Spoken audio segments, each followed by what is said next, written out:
A couple months ago, I made a video going over what I consider to be the worst adaptations of comic book costumes in Marvel Rivals. In this video, we'll be doing the opposite, going through the best comic costume adaptations this game has to offer. These suits are much more faithful to their comic source material and do a great job of showcasing how comic suit designs should be approached in this game, as well as further highlighting how bad the bad adaptations are. I will suggest watching my worst adaptations video first, as it does cover what should not be done when adapting comic suits, but it isn't required. I will acknowledge that practically all of the suits here will have considerable differences compared to the comics. I said in my prior video, and I'll say it again here, it's fine for things not to be 100% accurate to the comics. It's fine for there to be differences, as long as the changes make sense and don't compromise the main elements and appeal of the suit. None of the changes we'll be seeing here will be anywhere near the stuff that was in the worst adaptations video.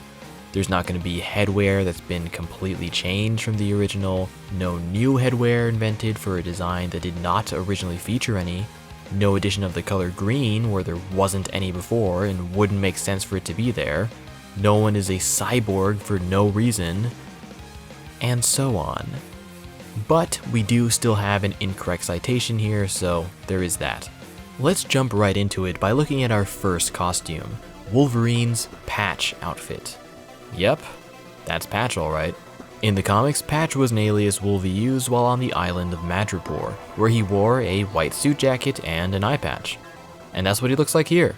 Rivals embellishes, adding far more detail and texture to nearly every part of the outfit, but the core design is the same.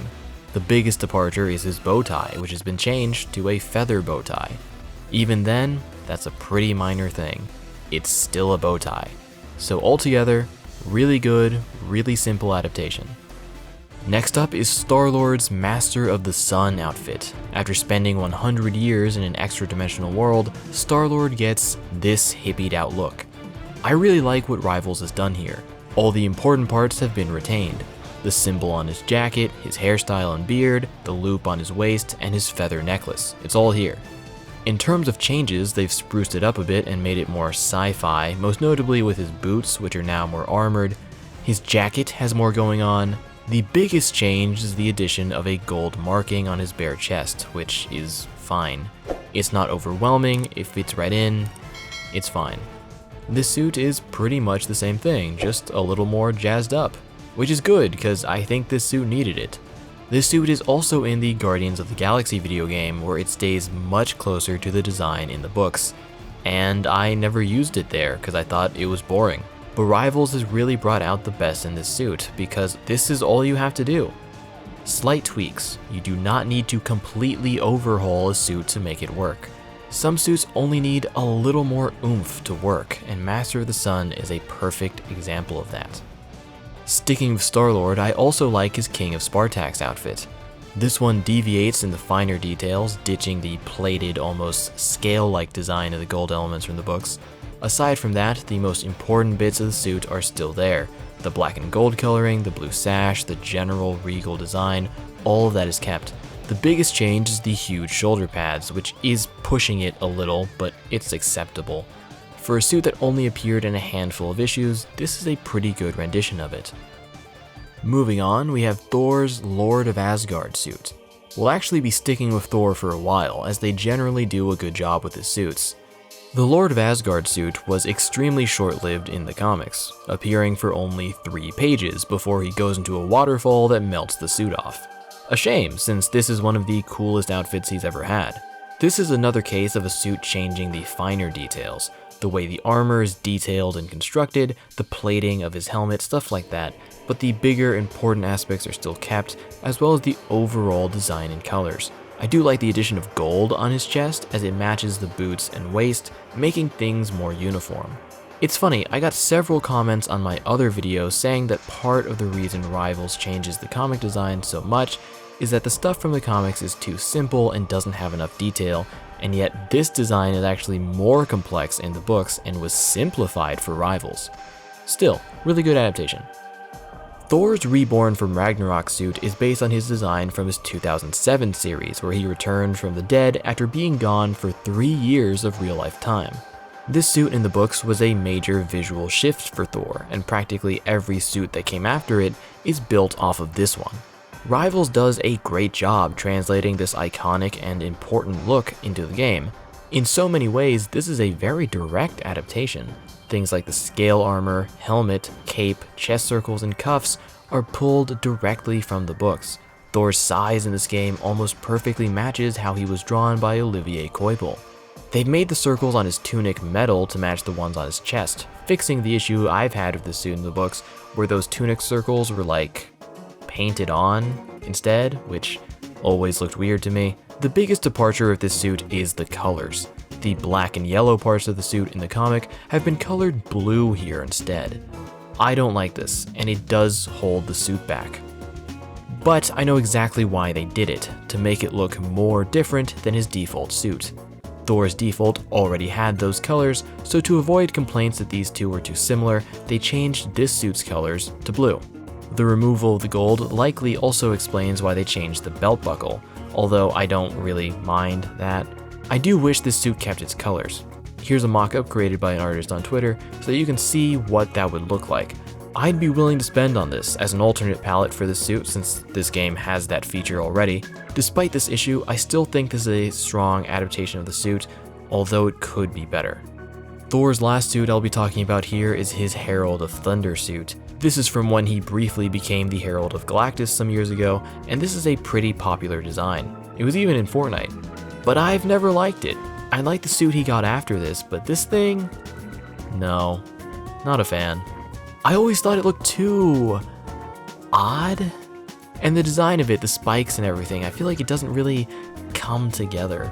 So with that being said, I might not be the best person to judge how this costume was adapted, since I wasn't a fan of it to begin with. But I think Rivals does a really good job here. Much of the original suit has been kept. His little crown, his hair, the space effect, and the Thurzaz rune on his chest. The colors have been changed, with the black armor turned blue with little purple in there. The silver scale armor replaced with brown cloth. Despite these color changes though, the more important design elements present in each of those sections have been kept. The space effect on the armor and the square pattern on his arms and legs. Outside of that, the only other real change is the removal of the spikes. The forearm ones are completely gone, and the ones on his boots have been shortened into little nubs. I've never liked the spikes on the outfit, they always seemed kinda tacked on. Maybe if he had like a spiked helmet or something, the design would feel more coherent, but I just never thought they mattered that much, so I'm fine with seeing them go. If you are a big fan of the original version of the suit from the comics, I can understand not liking what they've done here, but I think the changes they've made are reasonable while still retaining most of the design elements from the books. Black Panther's Bass Chosen outfit is based on the version of Black Panther from the 1 million BC Avengers. There isn't much to say here since this costume is adapted very faithfully. All Rivals did was embellish and exaggerate, adding gold accessories, more bones, and tribal markings on top of the design, as well as enlarging the size of his claws. None of this takes away from the original design, it's purely additive, staying in line with what this suit is. He's a king, so they added more gold to make him look more regal. The tribal markings fit the older prehistoric vibe, as do the additional bones. Good stuff. Psylocke's Vengeance outfit is based on the classic design for mainline Psylocke, whether we're talking about Betsy or Kanan. Did you know you're not supposed to pronounce the W in Kanan? Weird, right? Anyway, the suit here is really good. It was a purple leotard in the books, and that's what it is here. There are things I would change about this version, but the suit has retained most of the original design. I like some of the changes here too, like cutting a butterfly shape into the top. I think this is the perfect way to make the chest of the suit more interesting without doing something too drastic.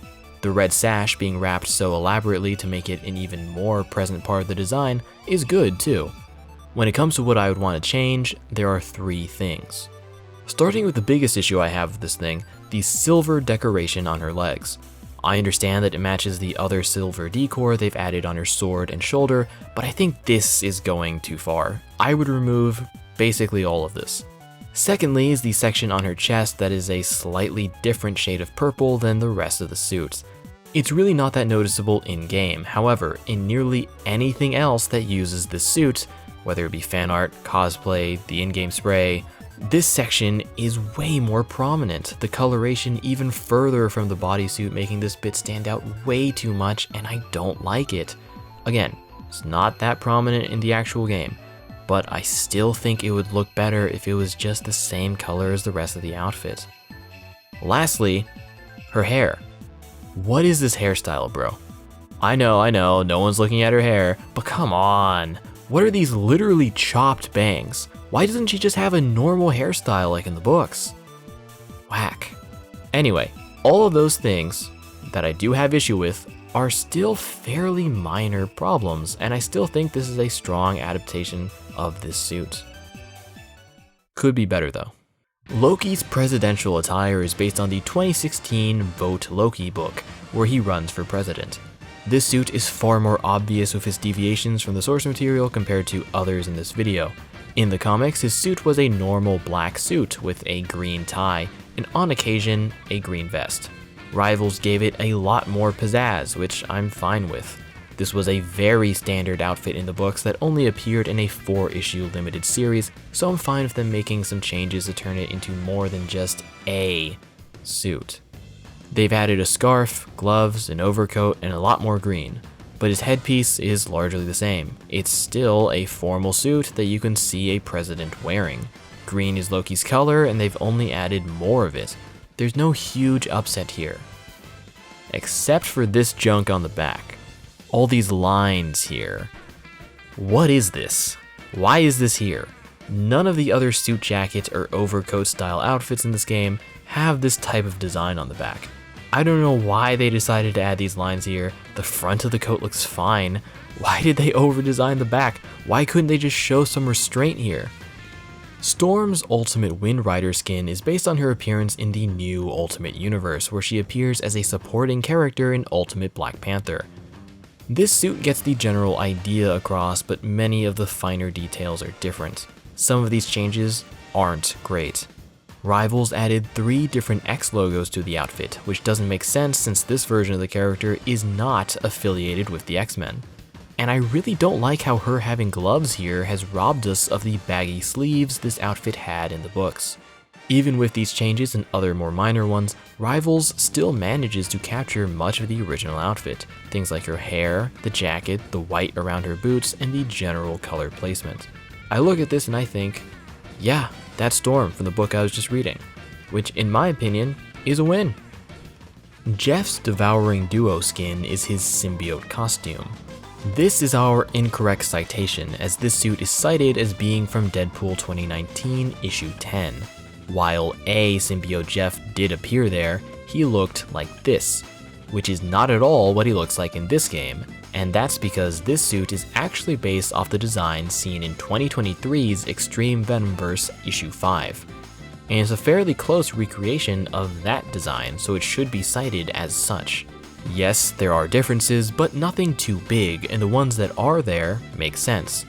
His fin has been moved down because that's where Jeff's fin is in this game, and they're keeping that consistent, so makes sense. His gills aren't visible, but the sharp white lines they provided have been recreated lower on his back.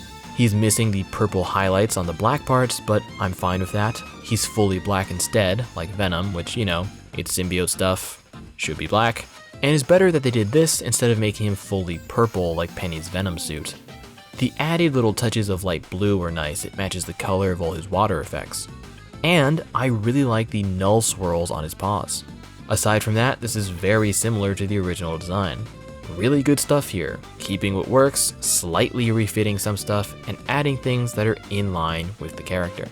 Next up is Captain America's classic suit. I can already hear you saying, but Captain America doesn't have a classic suit in this game. Correct. However, in the Midtown map, there are statues at the front of Avengers Tower of Iron Man and Captain America. Iron Man's statue reuses his default design, but Cap's statue is based on his classic outfit.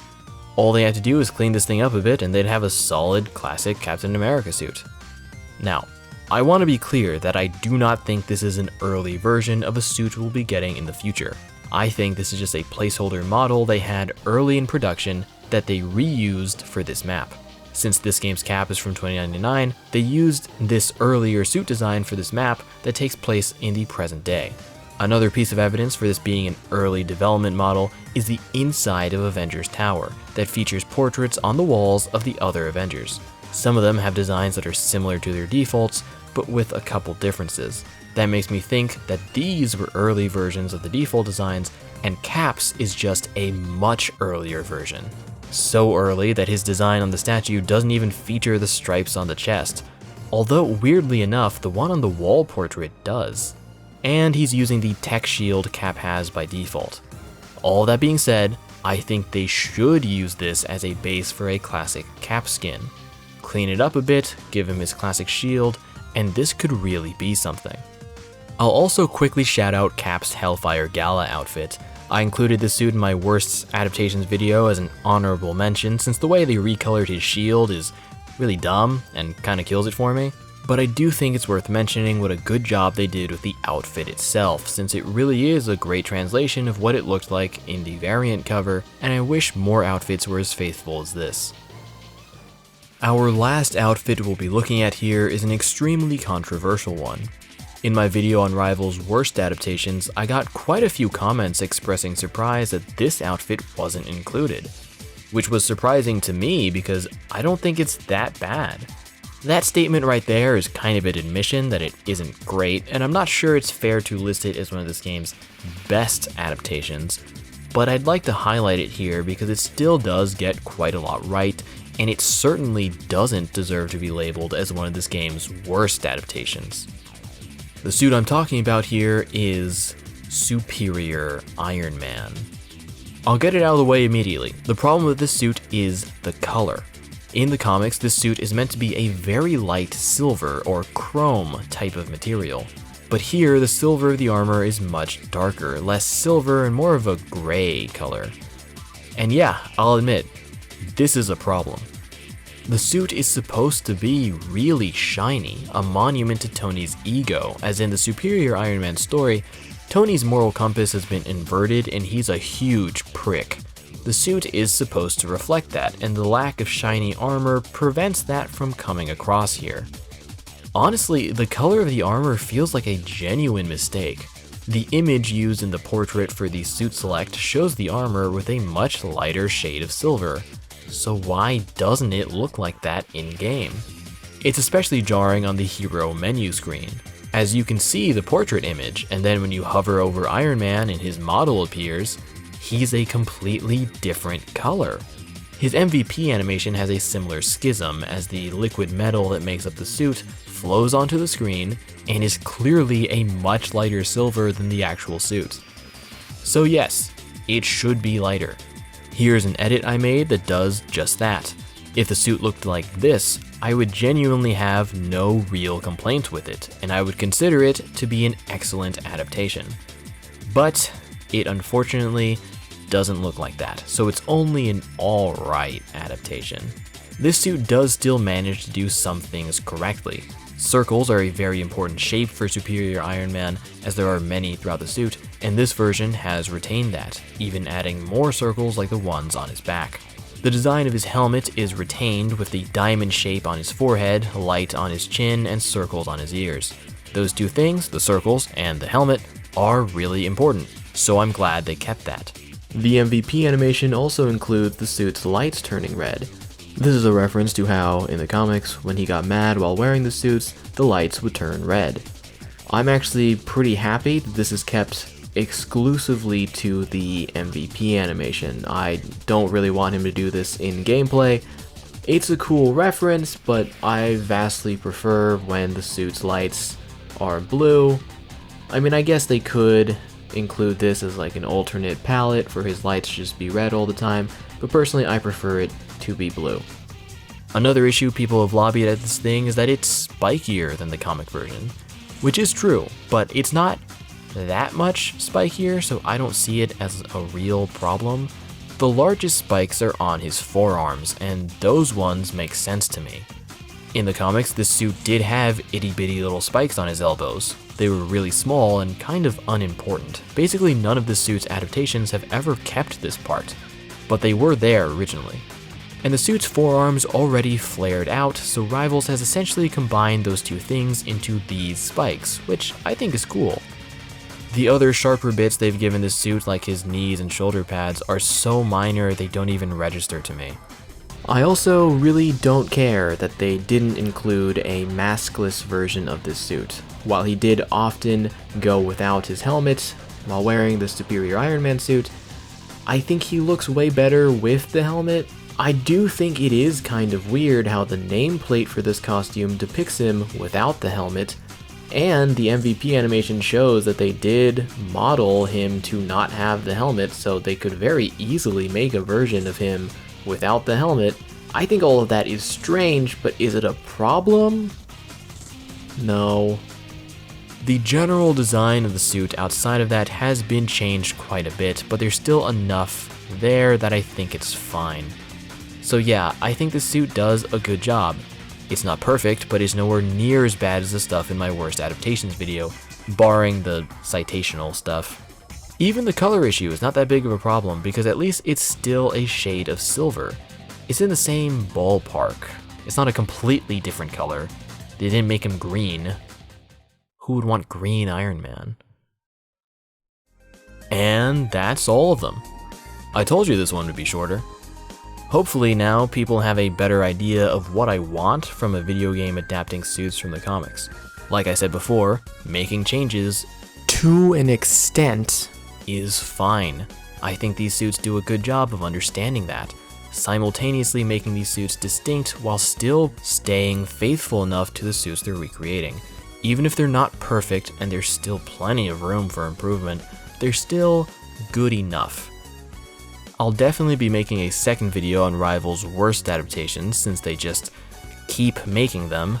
Before that though, I'll release a video discussing many of the new excuses, rationalizations, and defenses I've seen people throw up to try and defend the suits I discussed in my worst adaptations video.